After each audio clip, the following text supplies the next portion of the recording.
Alright, so I'm about roughly 45 minutes away from seeing Morbius. So here are my predictions on it. For one, it's gonna suck, and furthermore prove that Sony is nothing without the MCU. Second, there's gonna be a post-credit scene and a mid-credit scene, probably teasing the future. Mid-credit scene is probably gonna be something about something that happened in the movie, and it's gonna try to tease the future. And post-credit scene is probably gonna be another one. Something that's gonna tease the future. Kind of like how Venom 2 ended. That Morbius is connected to the MCU somehow, and I don't know. Something tells me that Vulture's gonna connect to one of the post-credit scenes somehow.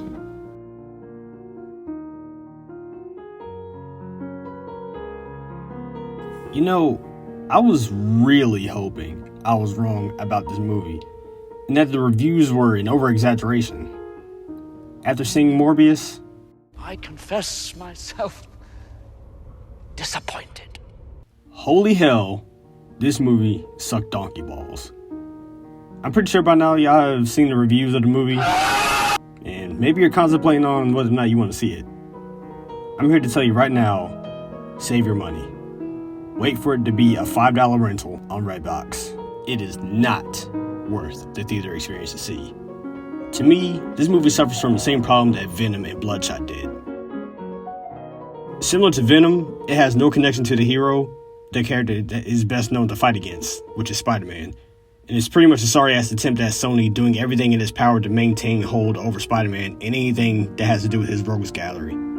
Similar to Bloodshot, the story was similar enough to his comic book counterpart, with a pint of Sony's creative thought process, a half gallon of shit, all mixed in a blender to make a product of a shit movie. Speaking back on Venom, it was absolutely the worst Sony comic book movie I've seen. Venom 2 was a slight improvement from the first one. Those two movies were without a doubt the worst movies associated with Spider-Man. Until I saw Morbius. Honestly, Morbius made Venom and Venom 2 look like Infinity War and Endgame. Now, I'm not the one to judge a movie solely on how humorous it is. While most MCU movies have humor in them, it can be really f***ing cringe at times. What are those? Delete that footage. It's good talk. No, it wasn't.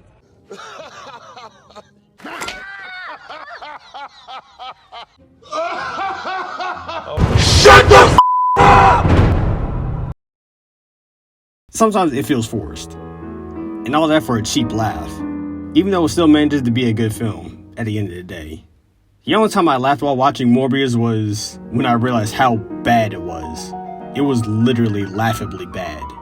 Even Venom had his funny moments. This guy.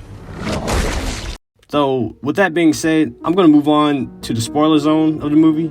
So, this is your first, last, and only warning.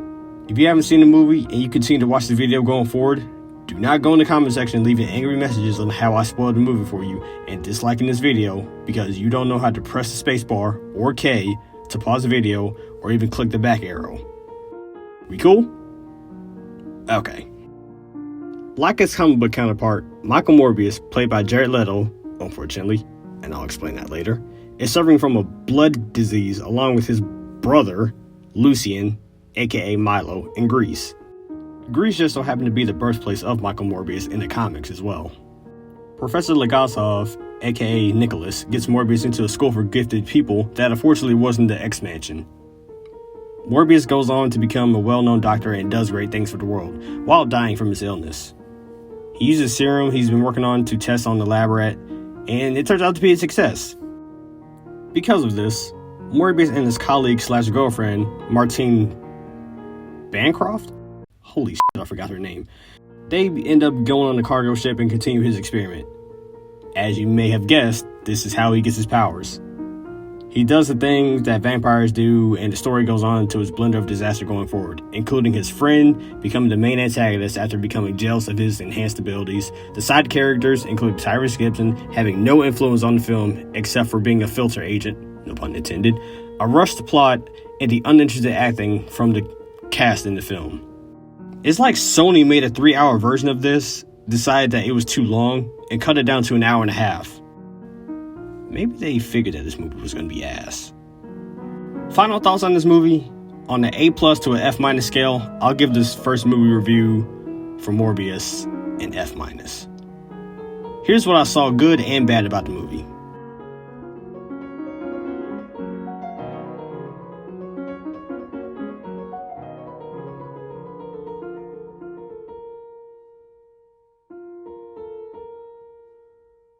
Sony continues to prove that it can't stand on its own two legs without the MCU when it comes to Spider-Man and his characters in live action.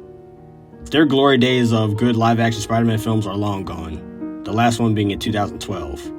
And if you don't count The Amazing Spider-Man as a good film, then it's even further back with Spider-Man 2 in 2004. The only hope with Spider-Man is either being attached to the MCU or continuing on with the Spider-Verse animated films. Now, going back to Jared Leto, I honestly feel bad for the dude. He's been having to deal with the ridicule of Warner Bros. Screwing up Suicide Squad since 2016. Got somewhat of a redemption arc in Zack Snyder's Justice League, and now is most likely about to get ridiculed because of Morbius. To me, he should probably stay away from comic book films, because those seem to be his downfall projects. Now, don't get me wrong, this isn't to say that he's a terrible actor. It's more so that the people who are making these comic book films, with Leto being associated with them, it kind of seems like it spells disaster. Now, there is talks of Morbius potentially fighting Spider-Man and or Blade in the MCU in the future, so hopefully that'll be a redemption for Morbius and Jared Leto if it happens. With all that being said, let me know what you think of Morbius. Do you think it was bad, or do you think people were overreacting? Also, quick side note, as you can see, I'm not done with YouTube. I'm close to finishing my college classes, and I took some time to make this video, even though I should be working on my annotated bibliography and my dumbass 8-page essay on the BS topic that I don't really give a about. So, hopefully May timeframe, I'll be done with college, and I can be free of over-explaining a topic with more words than necessary. I can then, once and for all, focus on talking about topics that I like to talk about, such as comic book characters, TV shows, and things going on in the world. With all that being said, take care of yourself, take care of the ones you love, and enjoy the rest of your day.